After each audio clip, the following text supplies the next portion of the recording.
প্রিয় ভিউয়ার্স, আমি কবি মহিউদ্দিন চৌধুরী মাইকেল আপনাদের সামনে উপস্থিত হয়েছি আমার গবেষণালব্ধ একটি রচনা নিয়ে। আমার আজকের গবেষণালব্ধ রচনাটির নাম নীরব ধ্যান। রচনাকাল 5 জুলাই 2025 খ্রিস্টাব্দ। আমি পাঠ করে শোনাব। এই রচনার গবেষণালব্ধ নিয়মগুলি মেনে চললে আপনার জীবনে প্রাপ্তবয়স্ক হতে মৃত্যুর আগ পর্যন্ত বয়সে স্বাভাবিকের চেয়ে একটু বেশি সুস্থ থাকতে পারবেন বলে আমি মনে করি। আমি কোনো শারীরিক বা মানসিক ডাক্তার নই, এই নীরব ধ্যানের গবেষক মাত্র। আমার এই গবেষণালব্ধ নিয়মটি কোনো ধর্মীয় দৃষ্টিকোণ থেকে নয়, এটি সর্বজনীন। এই পৃথিবীতে সুস্থভাবে বেঁচে থাকার জন্য নিয়মিত খাবার পানীয় গ্রহণ, প্রেম ভালোবাসা মায়া মমতা সহ জীবন ধারণের জন্য নিত্য প্রয়োজনীয়তা, শারীরিক ব্যায়াম, প্রয়োজনীয় বিশ্রাম, দরকারি ওষুধপত্র গ্রহণ, নিয়মিত শ্বাস প্রশ্বাস চলমান রাখা, প্রয়োজনীয় মানুষদের সহিত সুস্থ সম্পর্ক রাখার পাশাপাশি সকল অন্যায় বর্জন ও ন্যায্যতা প্রতিষ্ঠা সহ কুঅভ্যাস বর্জন ও সুঅভ্যাস ধারণ করা বাঞ্ছনীয়। মানসিক শান্তি প্রশান্তির জন্য নীরব ধ্যান প্রত্যেক প্রাপ্তবয়স্ক জ্ঞানসম্পন্ন মানুষের জন্য প্রয়োজন আছে বলে আমি মনে করি। আপনি ধর্ম বর্ণ পেশা নির্বিশেষে প্রাপ্তবয়স্ক জ্ঞানসম্পন্ন একজন মানুষ হয়ে থাকলে মৃত্যুর আগ পর্যন্ত মানসিক শান্তি প্রশান্তির জন্য এই নিয়মে নীরব ধ্যান নিয়মিত প্রতিদিন কমপক্ষে 1 ঘন্টা করে করলে মানসিকভাবে সুস্থ থাকতে পারবেন বলে আমি মনে করি।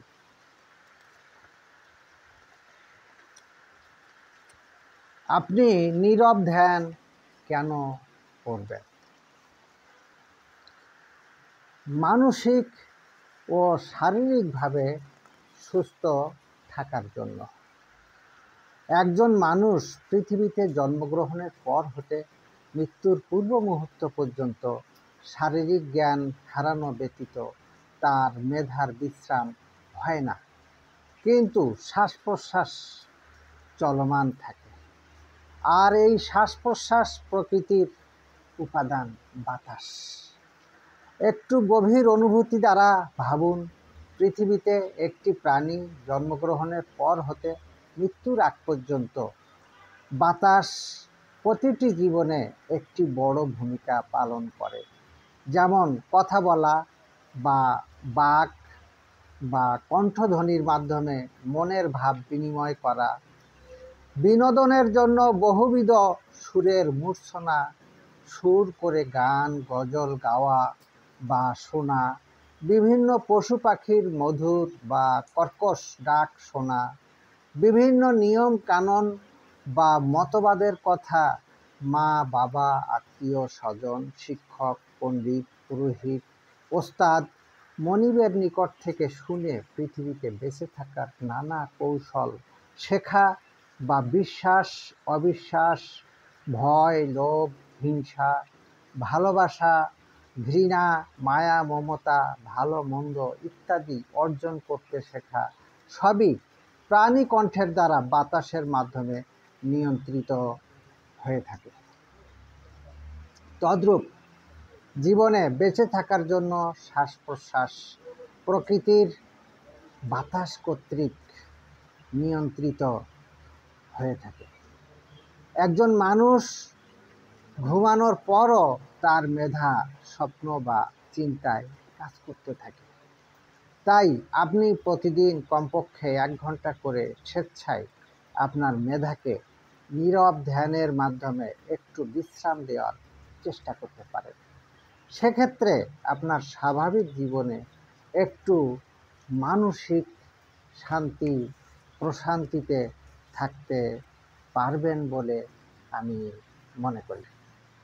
একজন মানুষ এই পৃথিবীর ধন, জন, বল, ক্ষমতা, প্রতিপত্তি, ভালোবাসা, মায়া, মমতা, পাওয়া না পাওয়ার সুখ দুঃখ, বেদনা, হতাশা, লোভ, হিংসা, আশা, নিরাশা, মোহচ্ছন্নতায় নিজের মেধাকে বিশ্রাম দিতে প্রায় ভুলে যায়।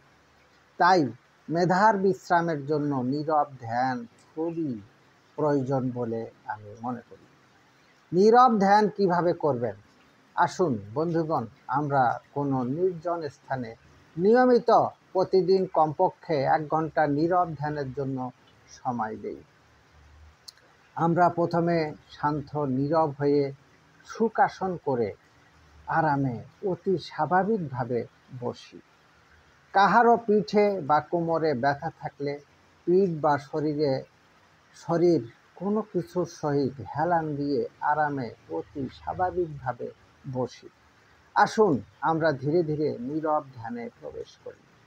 নিজেকে হালকা অনুভব করুন।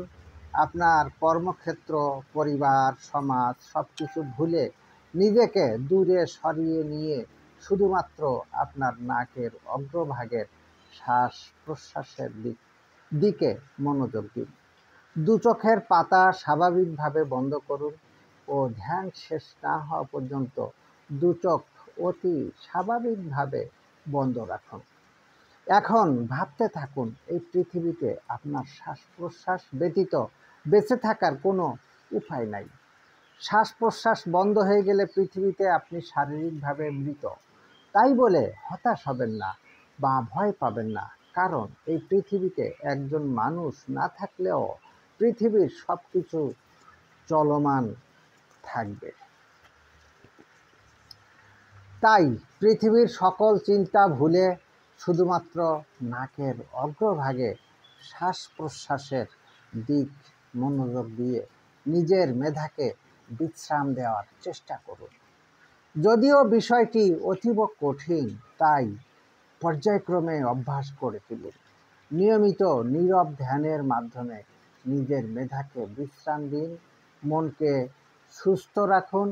সুস্থ মনের অধিকারী একজন মানুষ হার্টব্লক, ব্রেন স্ট্রোকের মতো মারাত্মক রোগ থেকে হয়তোবা সুস্থ থাকা সম্ভব বলে আমি মনে করি। নিজেকে ভালোবাসুন, সুস্থ থাকুন। আমার এই গবেষণালব্ধ রচনাটি ভালো লাগলে নিজের জীবনে প্রয়োগ করতে পারেন এবং আমার এই ইউটিউব চ্যানেলটিতে